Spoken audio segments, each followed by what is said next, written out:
Doctor साहिबा से जानने की कोशिश करते हैं कि जो बहरेपन की समस्या होती है वो क्यों होती है। देखिए, बहरेपन की समस्या बहुत कारणों से हो सकती है। कुछ होता है कि बहुत सारे हमारे पास बच्चे भी आते हैं जिनके पेरेंट्स ये बोलते हैं कि उन्हें सुनाई थोड़ा कम दे रहा है। तो अगर बच्चों के केस में अगर सुनने में कोई तकलीफ़ आ रही है, तो बहुत आम तौर पे ऐसा देखा गया है कि कान में अगर वैक्स है, तो उसके कारण भी छोटे बच्चों में सुनने की समस्या होती है। इसके अलावा कभी-कभी जब बच्चों में सर्दी खांसी होती है, तो वो कभी-कभी एक ट्यूब होती है जिसे यूस्टेशन ट्यूब कहते हैं। तो वो ट्यूब कान के बीच वाले हिस्से को और नाक के पीछे वाले हिस्से को जोड़ती है। तो ये जब बच्चों को सर्दी ज़ुकाम लगता है, तो कभी-कभी ये सिक्रीशंस बैकफ्लो होके कान के बीच वाले हिस्से में जमा हो जाते हैं, जिसे हम लोग ओटाइटिस मीडिया विथ एफ्यूजन कहते हैं।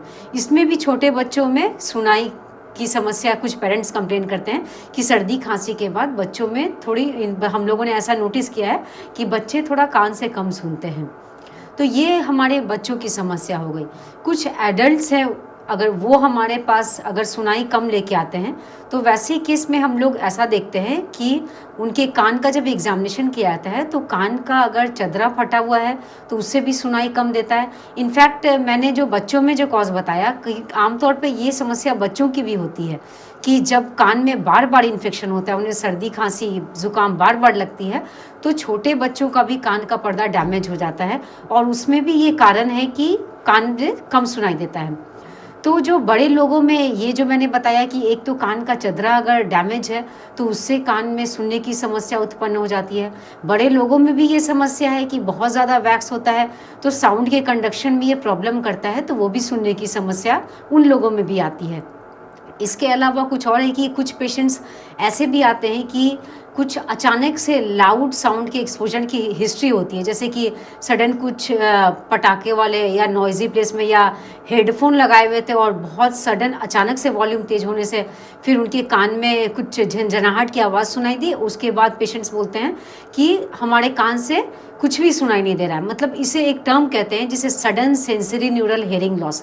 इसमें sudden exposure of loud sound या नहीं तो किसी वायरल इन्फेक्शन, इस तरह के केस में ऐसा देखा है कि पेशेंट बहुत शॉर्ट हिस्ट्री देता है कि आज सुबह में मुझे फीवर हुआ, उसके बाद मैं थोड़ा रेस्ट किया, उसके बाद से मैडम मुझे सुनने की समस्या हो गई और ऐसा लग रहा है कि मुझे इस कान से बिल्कुल भी नहीं सुनाई पड़ रहा है।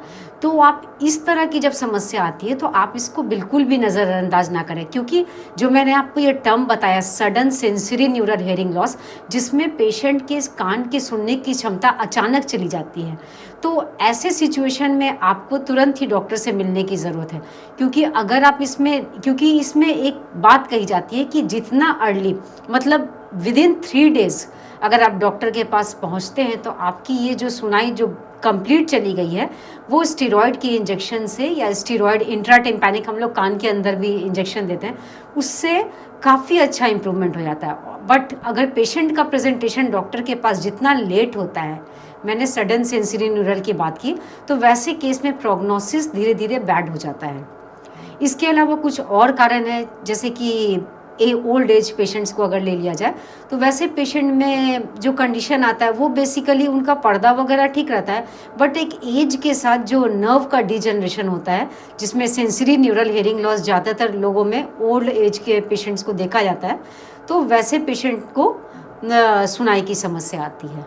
तो ये मैंने अलग अलग एज की बच्चों की समस्या, बड़ों की समस्या और ओल्ड एज के पेशेंट्स में जो कारण है वो क्या क्या है।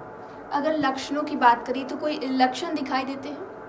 हाँ, अगर आपको सुनने में कम आएगा, पेशेंट को खुद ही फील होने लगता है कि धीरे धीरे उनकी सुनने की क्षमता कम हो रही है। कुछ पेशेंट ऐसा भी नोटिस करते हैं कि सुनने की क्षमता होने के साथ साथ उनके कान से पानी भी आता है। तो ये बेसिकली ये लक्षण देखे जाते हैं। तो कोई बचाव डॉक्टर से जब मिल रहा हो, तो डॉक्टर से मिलने के बाद जब उसका ट्रीटमेंट चल रहा है, तो वो घर पर बचाव किस तरीके से कर सकता है? हाँ, तो आपने जो बचाव की बात बोली, अगर आपका कान का सुनने का समस्या है, मतलब सुनाई कम है और साथ ही साथ कान में अगर पानी आ रहा है, तो वैसे पेशेंट्स को हम लोग एंटीबायोटिक्स देते हैं और मोस्ट इम्पॉर्टेंट हम लोग पेशेंट को ये एक्सप्लेन करते हैं कि आपके कान में पानी नहीं जाना चाहिए, क्योंकि जब आपका कान का चदरा फटा हुआ है तो आपका मिडिल ईयर मतलब कान के मध्य वाला हिस्सा वो एक्सपोज्ड है। तो वैसे केस में अगर आपके कान में पानी जाएगा नहाते समय या स्विमिंग के समय या कुछ भी, तो आपका इन्फेक्शन बढ़ जाएगा। तो हम लोग ऐसे पेशेंट को स्विमिंग अवॉइड करने के लिए कहते हैं, और हमेशा हेड बाथ लेते समय ये बोलते हैं कि कान में कॉटन में थोड़ा वैसलीन पेट्रोलियम जेली लगा के कान को अच्छे से प्लग कर लीजिए। अदरवाइज अगर आप, बहुत पेशेंट बोलते हैं कि मैडम कॉटन लगा के नहाते हैं, फिर भी अगर आप ड्राई कॉटन लगाएंगे तो डेफिनेटली वो पानी से वेट हो जाएगा। तो हमेशा कॉटन में कुछ ऑयल या वैसलीन लगा के तब कान को आप प्लग करके नहाइए।